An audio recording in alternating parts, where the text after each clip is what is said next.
নমস্কার, প্রত্যেককে স্বাগত জিও লার্ন একাডেমিতে। আজকে আলোচনা করব 2020 সালের মাধ্যমিক এমসিকিউ প্রশ্নপত্রগুলি নিয়ে।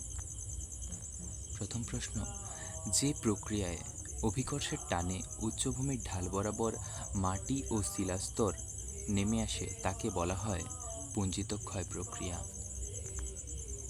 2 নম্বর প্রশ্ন, মরু সমপ্রায় ভূমিতে কঠিন শিলা গঠিত কিছু অনুচ্চ পাহাড় অবশিষ্টাংশ ভূমিরূপ হিসেবে থেকে যায়, একে বলা হয় এনসেলবার্জ।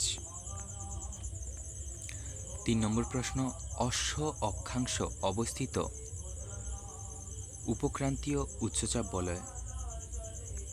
উত্তর হবে। এবার নম্বর 4, দিন রাতের তাপমাত্রার পার্থক্য সবচেয়ে বেশি দেখা যায় উষ্ণ মরু জলবায়ু অঞ্চলে। 5 নম্বর প্রশ্ন, সমুদ্র স্রোত সৃষ্টি নির্ভর করে বায়ুপ্রবাহ দ্বারা। সবগুলি হবে না। নম্বর 6, কোন স্থানে জোয়ার ও ভাটার প্রকৃত ব্যবধান প্রায় 6 ঘন্টার বেশি, এটা 6 ঘন্টা 13 মিনিট হয়ে থাকে।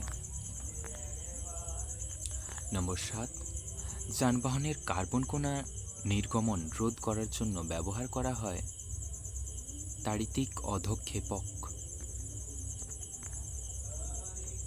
নম্বর 8, ভারতের প্রায় মাঝখান দিয়ে যে অক্ষরেখাটি বিস্তৃত হয়েছে সেটি কর্কটক্রান্তি রেখা।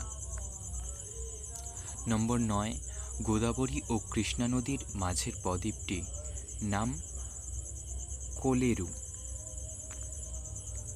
নম্বর 10, ভারতের সর্বাধিক জলসেচ করা হয় যে পদ্ধতির মাধ্যমে সেটি কূপ ও নলকূপ।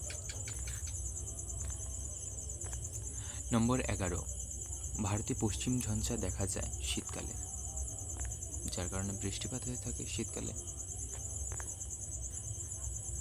তো তারপরের প্রশ্ন নম্বর 12, সামুদ্রিক লবণাক্ত বাতাস প্রয়োজন ইক্ষু চাষের জন্য।